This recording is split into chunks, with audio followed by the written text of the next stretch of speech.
Bismillahirrahmanirrahim. Assalamualaikum warahmatullahi wabarakatuh. Di sini kami akan mempresentasikan makalah yang berjudul Kepemimpinan pada Era Globalisasi. Sebelumnya, perkenalkan, nama saya Rika Fitriani Desi, NIM 20193310229. Di sini saya selaku moderator. Penyampaian materi akan disampaikan oleh para penyaji. Langsung saja pembacaan materi yang akan disampaikan oleh rekan kelompok saya. Assalamualaikum warahmatullahi wabarakatuh.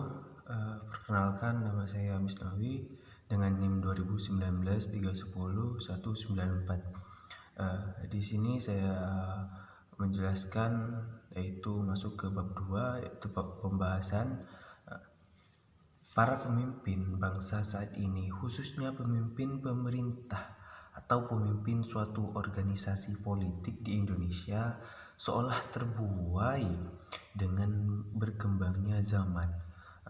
Berada di lingkungan kekuasaan memang sangat menjanjikan dan membuat semua orang lupa akan tugas selanjutnya yang harus dipersiapkan sejak saat ini. Salah satunya menyiapkan pemimpin untuk generasi berikutnya. Banyak dari mereka pemimpin yang terjerat kasus korupsi karena beberapa faktor. Salah satu contohnya, faktor yang pertama adalah politik balas jasa, penyuapan, ataupun menerima atau memberi hadiah kepada pihak lain dalam konteks ingin mempertahankan kekuasaan. Faktor yang kedua adalah pemimpin itu dihasilkan melalui cara yang instan, seperti melalui penyuapan. Seorang itu bisa duduk menjadi pemimpin berdasarkan kedekatan dengan lingkungan birokrasi. Lantas, seorang itu dimudahkan tanpa proses seleksi sebagai pemimpin, dan masih banyak cara instan lainnya yang berujung pada penurunan kualitas calon pemimpin mendatang. Maka tidak heran banyak pemimpin yang ingin merasa serba instan dan tidak memahami konteks keilmuannya. Kurang sadarnya pemimpin akan dampak dari arus globalisasi yang begitu cepat membuat kondisi-kondisi bangsa sangat rentan dan cepat berubah. Salah satunya tentang pluralisme, perbedaan pendapat yang kemudian para masyarakat terjebak ke dalam gagalnya memahami sebuah arti penting keberagaman antara satu dengan yang lainnya. Sebagai contoh, perbedaan pandangan tentang melihat sebuah kebijakan sebagai suatu solusi di tengah-tengah masyarakat, dan masyarakat yang anti akan golongan si pembuat kebijakan dalam arti pemerintah itu sendiri. Kejadian ini membuat masyarakat yang suatu dengan yang lain menjadi saling curiga, dan akhirnya terjadi perbedaan antara golongan dan tidak menghadirkan rasa tentram di dalam kehidupan. Maka dari itu pemerintah harus hadir di sana sebagai penjaga malam yang harus bisa memberikan rasa aman, nyaman, dan mengayomi masyarakat dari segala kemungkinan.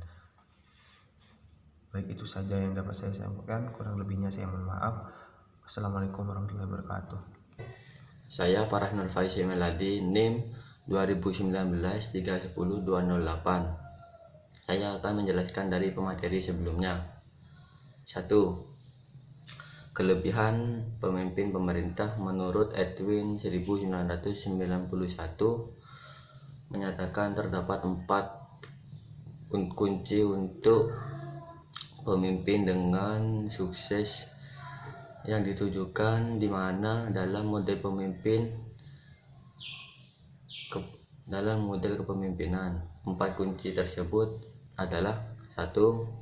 Alasan dan sifat-sifat pemimpin. 2. Pengetahuan dan kemampuan. 3. Visi. 4. Implementasi dan visi. Selain faktor-faktor yang mempengaruhi seseorang menjadi pemimpin, ada juga faktor-faktor keberhasilan seseorang menjadi seorang pemimpin. 1. Moral. Moral adalah keadaan jiwa dan emosi seseorang yang mempengaruhi kemauan untuk melaksanakan tugas dan akan mempengaruhi model hasil pelaksanaan tugas perorangan maupun organisasi. 2. Disiplin. Disiplin adalah ketaatan tanpa ragu-ragu dan tulus ikhlas terdapat pemerintah atau petunjuk alasan serta peraturan yang berlaku. Disiplin yang terbaik adalah disiplin yang didasarkan oleh disiplin pribadi. 3. Jiwa korsa. Jiwa korsa adalah loyalitas, kebanggaan, antusiasme yang tertanam pada anggota termasuk pimpinannya. Terdapat organisasinya dalam suatu organisasi yang mempunyai jiwa korsa yang tinggi. 4. Kecakapan. Kecakapan adalah kepandaian melaksanakan tugas dengan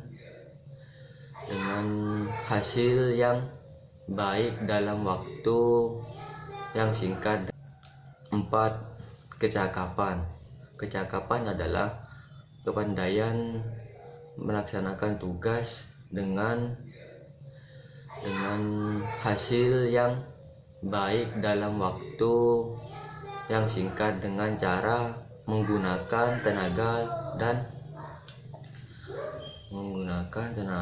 dan sarana yang seefisien mungkin serta berlangsung dengan tertib. Assalamualaikum warahmatullahi wabarakatuh. Terima kasih. Assalamualaikum warahmatullahi wabarakatuh. Sebelumnya perkenalkan, nama saya Wilda Fareza. Kali ini saya akan melanjutkan penjelasan dari teman saya. Yang kedua, kepemimpinan Pancasila sebagai solusi. Pemimpin organisasi di Indonesia, apapun jenisnya, harus dilandasi oleh nilai-nilai Pancasila sebagai landasan falsafah atau dasar negara. Kepemimpinan berbasis nilai-nilai Pancasila merupakan upaya membumikan Pancasila.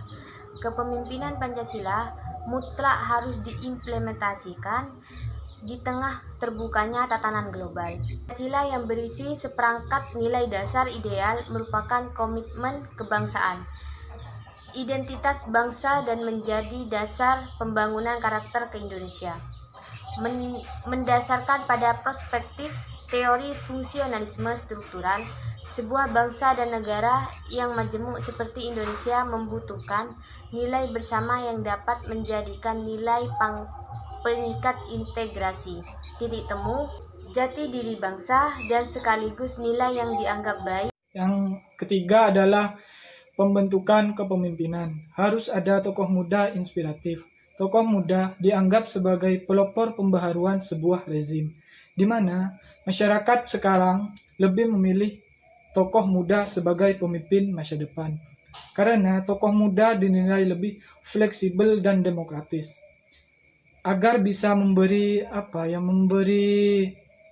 warna-warna baru di masyarakat dan ide cemerlang di tengah-tengah masyarakat. Begitu. Yang ketiga adalah bab 3, ialah kesimpulan. Berdasarkan hasil pembahasan dari kelompok kami, dapat diketahui bahwa masyarakat Indonesia membutuhkan pemimpin jujur yang lahir dari golongan muda, serta demokratis dalam cara pandang menyelesaikan sebuah permasalahan, dan sadar akan pentingnya berbangsa dan bernegara. Kira-kira begitu. Assalamualaikum warahmatullahi wabarakatuh. Nama saya Daniel Maulana, NIM 2019-310185. Saya akan mempresentasikan hasil kerja kelompok kami. Pemerintah sebuah negara harus memiliki teknis untuk melakukan tugas dan kewajibannya, yakni sebagai berikut. 1. Teknik pematangan atau penyiapan pengikut. Dalam teknik ini terdapat 2 sub-teknik, yaitu teknik penerangan dan teknik propaganda. Teknik penerangan dimaksudkan untuk memberi keterangan yang jelas dan faktual kepada orang-orang sehingga mereka dapat memiliki pengertian yang jelas. Teknik propaganda yang berusaha memaksakan kehendak atau keinginan pemimpin, bahkan kadang-kadang bagi pengikut tidak ada pilihan lain, dengan menggunakan ancaman-ancaman hukuman. 2. Teknik human relation. Teknik ini merupakan proses atau rangkaian kegiatan memotivasi orang. Maksudnya yaitu keseluruhan proses pemberian motif agar orang mau bergerak. Hal-hal yang bisa dijadikan motif yaitu pemenuhan kebutuhan yang meliputi kebutuhan fisik dan kebutuhan psikologis. Dorongan-dorongan untuk memenuhi kebutuhan tersebut menyebabkan orang-orang bersedia mengikuti pemimpin yang diharapkan dapat memenuhi kebutuhan-kebutuhan tersebut. 3. Teknik menjadi teladan. Teknik menjadi teladan sangat cocok bagi masyarakat Indonesia yang masih berorientasi ke atas, dengan memberi contoh-contoh orang-orang yang harus digerakkan itu lalu mengikuti apa yang dilihat. Hakikatnya dari pemberian contoh ini diwujudkan dalam 2 aspek, yaitu aspek negatif bentuk larangan-larangan atau pantangan-pantangan, dan aspek positif dalam bentuk anjuran-anjuran atau keharusan-keharusan berbuat. 4. Teknik persuasi dan pemberian perintah. Teknik persuasi atau ajakan menunjuk kepada suatu suasana di mana antara kedudukan pemimpin tidak terdapat batasan-batasan yang jelas. Karena itu, dengan persuasi ajakan-ajakan dilakukan dengan lunak sehingga orang-orang yang diajak itu bersedia mengikuti pemimpin dengan kemauan sendiri dan atas tanggung jawab sendiri. 5. Teknik penggunaan sistem komunikasi yang cocok. Cukup sekian penyampaian materi dari kelompok kami. Kurang lebihnya mohon maaf. Wassalamualaikum warahmatullahi wabarakatuh.